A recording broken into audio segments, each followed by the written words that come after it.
नमस्कार दोस्तों, यूट्यूब ज्ञान सागर चैनल में आप सभी दोस्तों का बहुत बहुत स्वागत है। दोस्तों, कल रविवार के दिन आप सभी जो WBTET का परीक्षा देंगे उनके लिए यह वीडियो मैंने बनाया हूँ।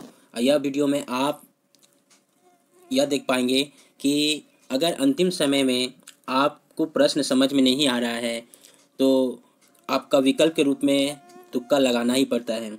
लेकिन तुक्का लगाने के लिए कुछ त्रुटियां हो जाती है जिसके कारण से हम गलत को सही, सही से गलत हो जाता है। आखिर यह होता है कि आपका रिजल्ट खराब हो जाता है।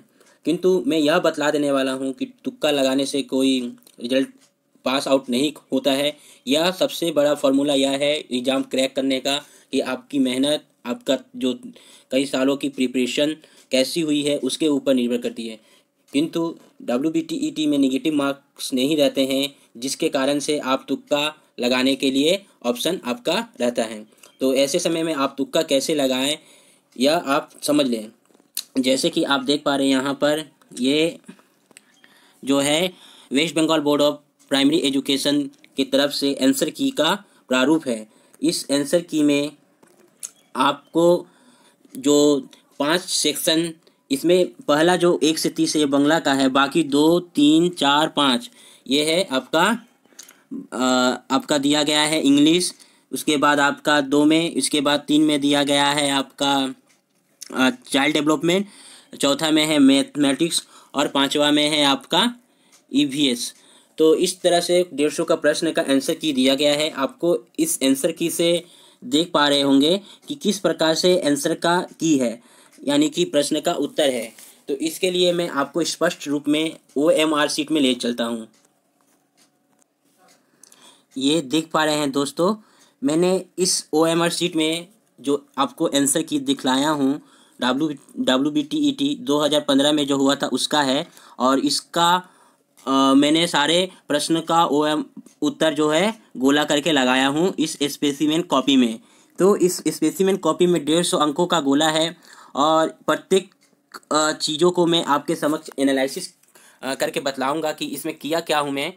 पहला आप देख पा रहे हैं कि जो 1 से 30 प्रश्न हैं उस आंसर की के अनुसार, जैसे कि ये तो बंगला का है, लेकिन हालांकि आपको समझना है कि क्वेश्चन सेटर कैसे क्वेश्चन का आंसर सेट करते हैं।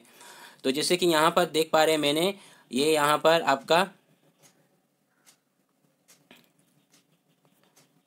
आपका ये क्वेश्चन सेक्शन 1 का है, सेक्शन A का है, जिसमें A का 6 प्रश्न का उत्तर होगा, B ऑप्शन का 6 रहेगा, C का 9 और D का 9। और इसी तरह B जो सेक्शन है आपका, B का मैं नीचे दिया हूँ, आप देख पा रहे हैं। ये देखिए B में 7, माफ़ करिए B का सेक्शन में, यानी कि आपका जो इंग्लिश में का सब्जेक्ट का A ऑप्शन का 7 है उत्तर, B का 9 है, C का 10 है, D का 4 है। और इसी तरह मैंने फिर सेक्शन C से किया हूँ। C का A में 4 है, B में 8 है, C में 11 है, D में 7 है। और फिर उसके बाद मैथ में जो है, मैथ्स में मैंने A में 2, B में 12, C में 8, D में 8। और अंतिम जो बच रहा है आपका EVS में आपका A में 1, B में 7, C में 15, D में 7। तो इस तरह से कुल आपका प्रश्न जो दिखाई दे रहा है यहाँ पर, जो A वाले कितना ऑप्शन है, कुल 20 हैं। मैंने पूरे 150 में A के कितने उत्तर बने हैं 20, B के उत्तर कितने बने हैं 42। ये देखिए आपको दिखा दे रहा हूँ 20, 42। और फिर मैं ऊपर ले चलता हूँ। C का जो उत्तर बना है आपका, C का उत्तर आपका बना है 53 और D का उत्तर बना है 35। यानी कि देखने से आपका सबसे ज़्यादा उत्तर C में बना है और उसके बाद उसके नीचे B का बना है 42। ठीक है, यहाँ पर लिखा भी हूँ मैं। तो 20 A का हो गया, B का 42 हो गया, C का 53 हो गया और D का 35 हो गया, कुल मिलाकर 150 हो गया। तो यानी कि आपका उत्तर ज़्यादा C ऑप्शन जो रहता है पर सब्जेक्ट का, उसमें ज़्यादा रहता है। यानी C का उत्तर आप अगर गोला करते हैं, अनुमान करके तुक्का लगाते हैं, तो अगर दूसरे ऑप्शन से इसमें ज़्यादा सही होता है। और तो अब हमें यह तुक्का लगाने का निर्णय उसी समय लेना चाहिए जब हमें प्रश्न का समझ ना हो या हमको प्रश्न का उत्तर नहीं आता है। ये तो जाहिर सी बात है, क्योंकि जो अगर प्रश्न का उत्तर बिना समझे और तुक्का पर चले जाए तो उसे तो मूर्खता कहेंगे। इसीलिए मूर्खता ना करते हुए हमें एग्ज़ाम बहुत दिनों के बाद आता है और अच्छा तरह से प्रिपरेशन करने के बाद हमें इसका एक सपना रहता है कि हम इसको क्रैक करके अपना मंजिल को प्राप्त करें। तो यह चीज़ है कि आपको अंतिम निर्णय में यही है कि तुक्का लगाने के लिए आप देख पा रहे हैं कि सी में ऑप्शन 53 बन जा रहा है और बी में 42 बन जा रहा है।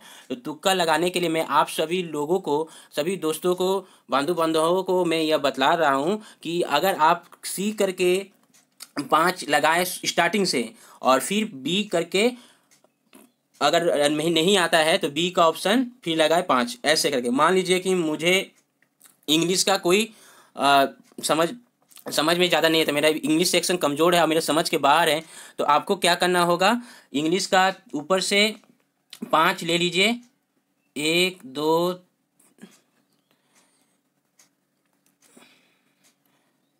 यहाँ पर इंग्लिश में आपको क्या करना है, ऊपर से हम अगर 5 ले लेते हैं, 1 2 3 4 5, और फिर इसके बाद अगर हम तो इसमें आपका कितना बन जा रहा है, 1 सही हो जा रहा है।